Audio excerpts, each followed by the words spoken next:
to bring the matching cupcakes for the gender reveal. Claire's voice echoed through the speakerphone, syrupy and smug.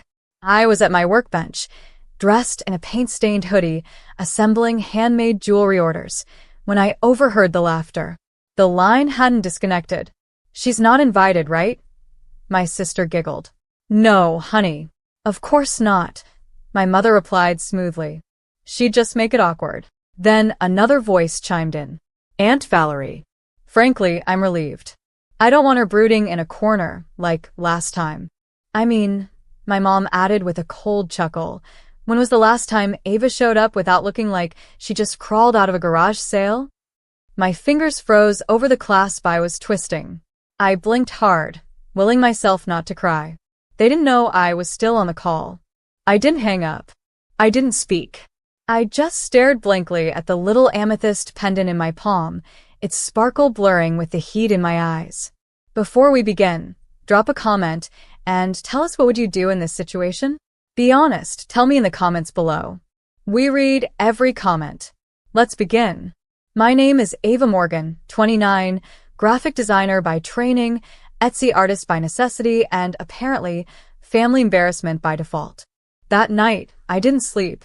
I sat curled on the couch with my laptop, watching old family photos fade across the screensaver. Birthday parties, vacations, all the events where I stood in the corner while Claire sparkled in the center. I was always the one holding the camera, never in the frame.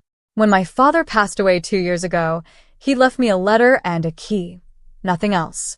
Everything else, the house, the stocks, the retirement funds, all went to Claire for her future family. I never resented Claire, not deeply. But my mother's words? She's not important? That cut in a way I wasn't ready for.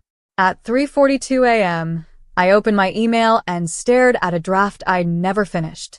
An old college contact had reached out months ago. A tech startup needed branding help. I had ghosted it because I was too busy. Too scared, really.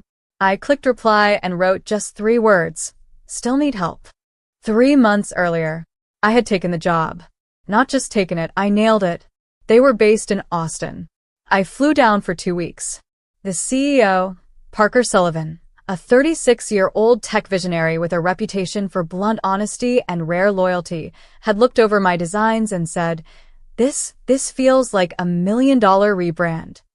By the end of week 2, they offered me an equity deal instead of just cash. I hesitated. "Listen," Parker told me, "I've seen designers come and go. But you get it. You feel the brand in your bones. This is personal for you. So I'm going to make it personal for us." I said yes. That decision would change everything. Back to the present. The morning of the baby shower, I wasn't there. I didn't post a passive-aggressive status. I didn't call to say I was sick. I simply didn't show. And no one noticed. No one called. No one texted. Not even my cousin Paige, who used to sleep in my bed during family reunions. Instead, they partied. Champagne. Balloons. Matching pink silk robes. All over Instagram. "Morgan Royalty" was the caption. That same night, something else broke the internet. Ava Morgan, the woman behind Kindra's $40 million turnaround. From Etsy to equity queen, meet the quiet force shaking up the tech world. I had done a TEDx talk. Parker surprised me by making it live that evening. Someone from Forbes clipped it and made a reel. It went viral overnight. The next morning, I woke up to 342 unread messages. And by 10 a.m., a local news van was parked outside my tiny rental house. Knock, knock, knock. I opened the door still in my sleep shirt. There stood Claire. Behind her, my mother, Aunt Valerie, Paige, and 2 more cousins I hadn't seen in years. Claire looked like she'd been crying. My mother like she'd aged 10 years overnight. "Can we talk?" Claire whispered. "Please?" I didn't answer right away. The cameras down the street were already rolling.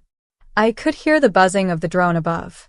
For the first time, I wasn't the one in the shadows. I was the headline. And they were just footnotes in my story.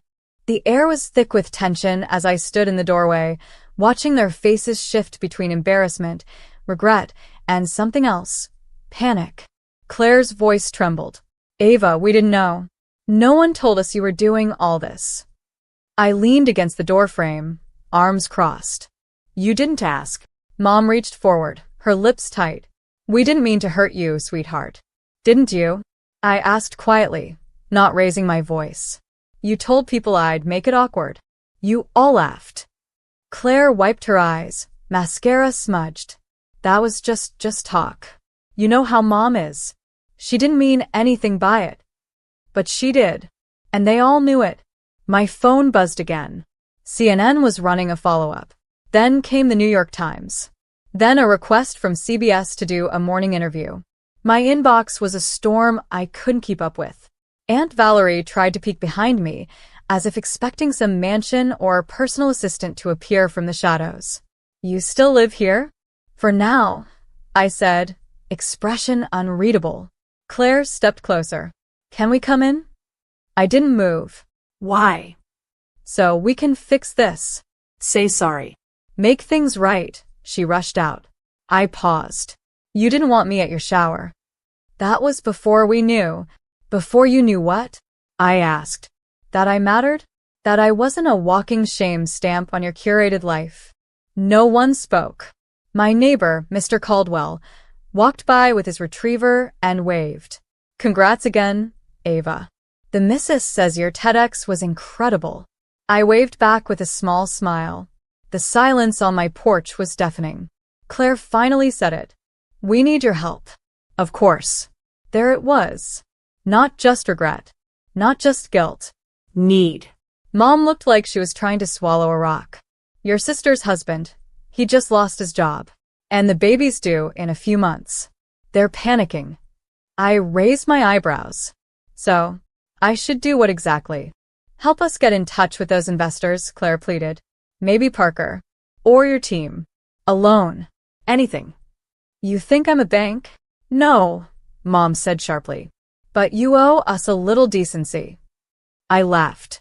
I actually laughed. You mean the way you gave me decency? At Dad's funeral, when you made Claire the focus. Or when you gave her the house and told me to be happy with some dusty key. Mom blinked. They were speechless. And in that moment, I understood something I never had before. They hadn't just underestimated me. They had erased me. But now? Now I was all they could see. Claire reached for my hand, the tears flowing again. Ava, please. Just think of the baby. Your niece. I looked down at her hand. Then I said softly, did you think of me before you humiliated me? Did you think of my feelings when you laughed behind my back? When you uninvited me to everything because I didn't wear designer clothes? Her mouth opened, but no sound came out. I stepped back, and I closed the door. But I didn't slam it. Because this wasn't about revenge. This was about respect. Something they had never offered me. Not until the world did. That afternoon, I walked into Parker's office in New York. He glanced up from his screen and smiled. You ready? Let's make it official, I said. The contract had been finalized. The rebrand had launched. Kyndra Incorporated was now one of the fastest-growing SaaS startups in the country. And today, they were naming me Chief Creative Officer. We shook hands. As cameras flashed and I posed beside Parker and the board, someone whispered from the back, is that the Ava Morgan? The woman no one wanted at a baby shower was now being watched by millions. And somewhere across the city, I knew my mother was still glued to the TV. Watching. Regretting. But it was too late. 3 days passed. Not a single knock. No calls, no texts, no more tearful pleas at my doorstep. Just silence. But it wasn't the silence of peace. It was the silence of people licking their wounds in private, trying to rewrite history before it reached too many ears. But it was too late for that. Because the world had already decided I mattered. The interview with CBS aired Thursday morning. I wore a deep navy dress, clean lines, simple makeup, and a thin gold chain my father had given me the night before he died. They'd asked me about my journey, my family, and the viral explosion that had suddenly made me a household name. I didn't say anything cruel. I didn't drag anyone. But I told the truth. I come from a family where I was always made to feel like a background character. Quiet, Invisible. Uninvited. I said, my voice steady. It took me a long time to realize I didn't need to be seen by them to believe in myself. That quote hit every news outlet within hours. People started commenting in droves. Sharing. Tagging. Women from every walk of life messaging me, saying things like, "This is my story too." But one message stopped me cold. It was from my old high school teacher, Mrs. Donahue. "Ava, I always knew you were meant for more. Your mother never saw it. But I did. I'm so proud of you.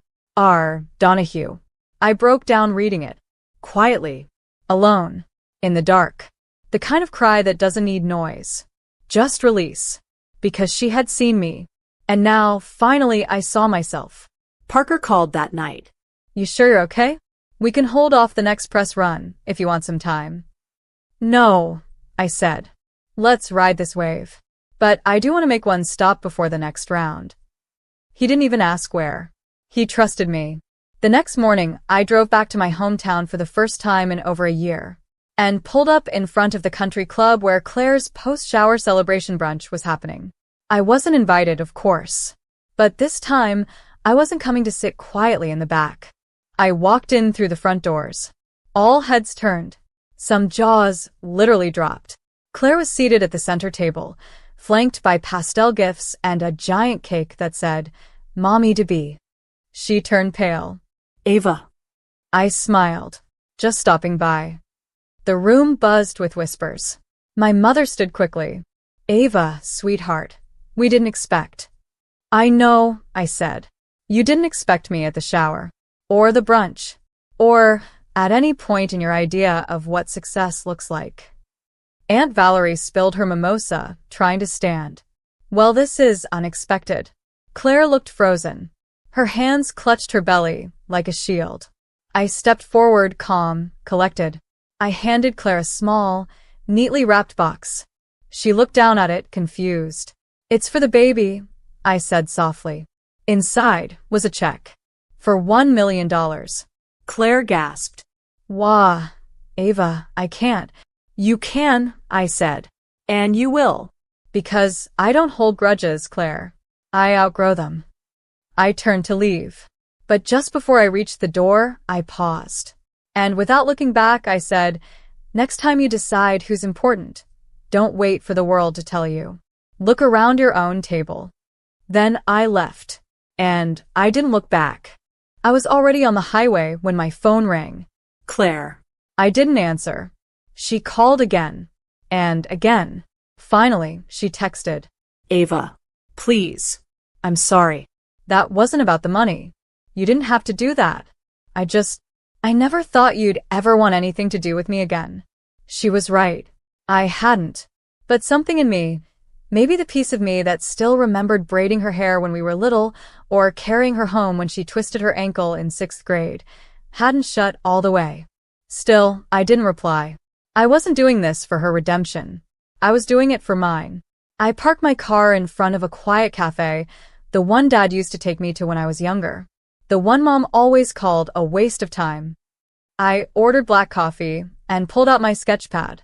It had been a while since I designed anything that wasn't for corporate branding. I wanted to draw for myself again. Not for approval. Not for applause. Just for Ava. I had only sketched a few lines when a voice interrupted my thoughts. "You mind if I sit?" It was Parker. He smiled, motioning to the chair across from me. "How did you find me?" I asked. "You texted me the address 10 minutes ago." "Oh." I'd forgotten. He sat down, looking tired but proud. "You really gave her $1 million?" I nodded. It was never about punishing them. It was about ending it. I don't want to carry that weight anymore. "That's the difference between you and most people," he said. "They scream for attention. You just become someone they can't ignore." We sat in silence for a moment. Then he added, "You sure you're ready for next week? Forbes Women's Summit. That's another kind of battlefield." "I've already been through the worst battlefield," I replied. "A living room where I was told I didn't matter." He nodded, his expression softening. "Then you'll be fine." That night, I lay in bed, staring at the ceiling of my tiny rental. Still no luxury condo. No hired help. No flashy car parked outside. But I felt richer than ever. Because I'd found my voice. And I hadn't raised it to do it. The next day, the baby shower drama took on a life of its own. TikTok creators were reenacting the scene with dramatic voiceovers. Podcasts were dissecting family dynamics and emotional neglect. My story had become a symbol. But the most surreal moment came when I got a call from my mother. I let it ring out. She left a voicemail. Her voice was hushed. Uncertain. Ava, I don't expect anything from you. I just want to say, I was wrong about a lot of things. And I'm sorry. You didn't deserve the way we treated you. I hope one day you can forgive me. I didn't delete it, but I didn't respond either. Some things aren't fixed with apologies. Some things are fixed by never going backward again. The following weekend, I stood backstage at the Forbes Women's Summit in Los Angeles. Lights buzzed overhead. Camera crews moved like clockwork. Famous faces wandered by in sharp suits and power dresses. But I wasn't nervous. I was ready. The host leaned in. You're up in 60 seconds, Miss Morgan. Just speak from the heart. People are waiting for you. I stepped up to the edge of the stage. My heels tapped softly against the polished wood. As the crowd quieted, the announcer's voice boomed. Please welcome Chief Creative Officer of Kindra Incorporated, viral brand strategist, and a voice for overlooked women everywhere, Ava Morgan. Applause. Camera flashes. A standing ovation before I even spoke. And I stood there for a moment, letting it sink in. Because just months ago, I was the girl not worth a baby shower invite. Now I was here. I adjusted the mic. I grew up in a house where silence was safer than speaking. I began. Where being unnoticed felt like protection. And for a long time, I believed what they said about me, that I was too much or not enough or simply in the way. You could hear a pin drop. But the truth is, we don't become powerful when others approve of us. We become powerful the moment we stop asking for that approval. People leaned in. I didn't come here to name names or shame anyone. I came here because I know there's someone watching, maybe sitting in a family event right now, wondering if anyone would care if they left the room. I'm here to tell you, you matter, even when they don't see it yet. Applause rose again, louder this time. Some were crying. I smiled. That night, as I sat alone in my hotel suite, still in my heels and makeup, my phone buzzed again. Claire. I sighed. Then I opened the message. Ava, her name's Lily. We named her after Dad. His favorite flower. I hope one day she's even half as strong as you. I won't ask for anything. But if you ever want to meet her, we'd love that. I stared at the screen for a long time. Then I typed back. I'll meet her. One day. Not yet. But someday. Because I didn't need to slam doors. I didn't need revenge. I had something far better. Freedom. The kind that comes from no longer needing to be invited to the table because you've already built your own. And this time, it had my name on every chair. Ava Morgan. The girl they once laughed at. The woman they now wished they'd never underestimated. The next morning, I watched the sunrise from my balcony. No camera crews. No reporters. Just me. Whole. Unapologetically myself. And I knew they were still watching. But now? They were watching with respect. If this story hits you even a little, just hit that like button. It helps more than you think.